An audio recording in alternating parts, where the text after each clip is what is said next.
2 സ്ഥലങ്ങളിൽ മാത്രമാണ് ശബരിമല കൂടാതെ തിരുവാഭരണം ചാർത്തിച്ച് ഈ അയ്യപ്പൻ ദീപാരാധന നടത്തുന്നത്. അത് ഇവിടെ നിന്ന് പോകുമ്പോൾ തിരിച്ച് തിരുവാഭരണ ഘോഷയാത്ര തിരിച്ചു പോകുമ്പോൾ പെരുന്നാടമ്പലത്തിൽ ഈ ഘോഷയാത്ര എത്തുകയും ഈ ശബരീശ സന്നിധിയിൽ ചാർത്തിയ ശബരീശ വിഗ്രഹത്തിൽ ചാർത്തിയ തിരുവാഭരണം പെരുന്നാട് ക്ഷേത്രത്തിലെ വിഗ്രഹത്തിൽ ചാർത്തുകയും അവിടെ അന്ന് ഉത്സവമാണ്. അത് കഴിഞ്ഞാണ് ഘോഷയാത്ര മടങ്ങി പന്തളത്തേക്ക് എത്തുക. പിന്നീട് ഇതേ തിരുവാഭരണം ചാർത്തുന്നത് പന്തളം വലിയ കോയിക്കൽ ധർമ്മശാസ്ത്ര ക്ഷേത്രത്തിലെ വിഗ്രഹത്തിലാണ്. അവിടെ വിഗ്രഹമില്ല, താളഗ്രാമമാണ്.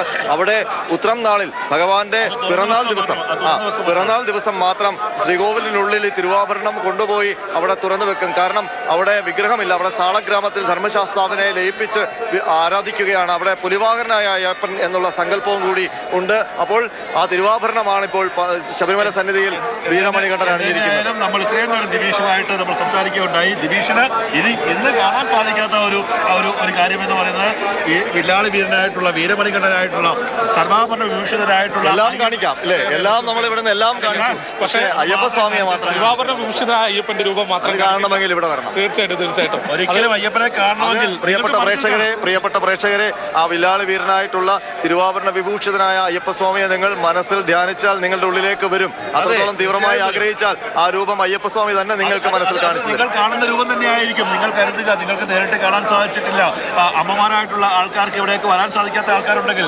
പ്രേക്ഷകരായിട്ടുള്ള ഭക്തരായിട്ടുള്ള അമ്മമാരായാലും മറ്റ് സ്വാമിമാരായാലും അയ്യപ്പന്മാരായാലും നിങ്ങൾ കണ്ണടച്ച് ഭഗവാനെ ഏത് രൂപത്തിലാണോ കാണാൻ ആഗ്രഹിക്കുന്നത് ആ രീതിയിലൊന്ന് പ്രാർത്ഥിച്ചു നോക്കൂ. വില്ലാളി വീരനായിട്ട് തന്നെ കാണാൻ സാധിക്കും. അതെ, ഈ ആഭരണങ്ങളെല്ലാം അണിഞ്ഞ് എന്തൊരു തേജസ്സാണ് ആ രൂപത്തിന്. ആ സമയത്ത് ഇവിടെ ഭഗവാൻ പല രൂപത്തിലാണ്. നേരത്തെ നമ്മൾ പറയുകയുണ്ടായി, നെയ്യഭിഷേക സമയത്തും നട തുറക്കുമ്പോഴും മാസപൂജയ്ക്ക് നട തുറക്കുന്നതിന്റെ തലേ ദിവസവും ഒക്കെ ഓരോ ഭാവത്തിൽ ഉച്ചപൂജയ്ക്ക് ഇന്ന് ഉച്ചപൂജ കഴിഞ്ഞ് നമ്മൾ ഈ ലൈവിന് വേണ്ടി വരുമ്പോൾ ക്ഷേത്രത്തിൽ ശ്രീകോവിലിൽ പോയി തൊഴുമ്പോൾ ഭഗവാന്റെ രൂപം കണ്ട് ഞാൻ പറഞ്ഞു, എനിക്ക് ആ തേജസ് താങ്ങാൻ കഴിയാതെ എനിക്ക് കണ്ണ് നിറയുകയായിരുന്നു. അങ്ങനെ ഞാൻ പുറത്തേക്ക് ഇറങ്ങി വന്നതാണ്. കാരണം ആ കവളൊക്കെ തൊടുത്ത് തലയിൽ ഒരു കെട്ടും പൂമാലയും ഒക്കെ അണിഞ്ഞു നിൽക്കുന്ന കാരണവരെ പോലെ ഇരിക്കുന്ന ഒരു അയ്യപ്പൻ, അതായത് പുഷ്പാലങ്കൃതമായിട്ടുള്ള ആ സമയത്തുണ്ടാകുന്ന അയ്യപ്പനേക്കാൾ ശോഭയോടുകൂടി തിളങ്ങി നിൽക്കുന്ന സംക്രമ പൂജയല്ലേ. സംക്രമ പൂജ കഴിഞ്ഞപ്പോഴേക്കും കൂടുതൽ ഒരു ഇമ്പം പല ആൾക്കാരും കണ്ണ് നിറഞ്ഞ് കണ്ണ് തുറച്ചുകൊണ്ട് വരുന്ന ആൾക്കാരാണ് ഓരോ ആൾക്കാരും ഉള്ളത്.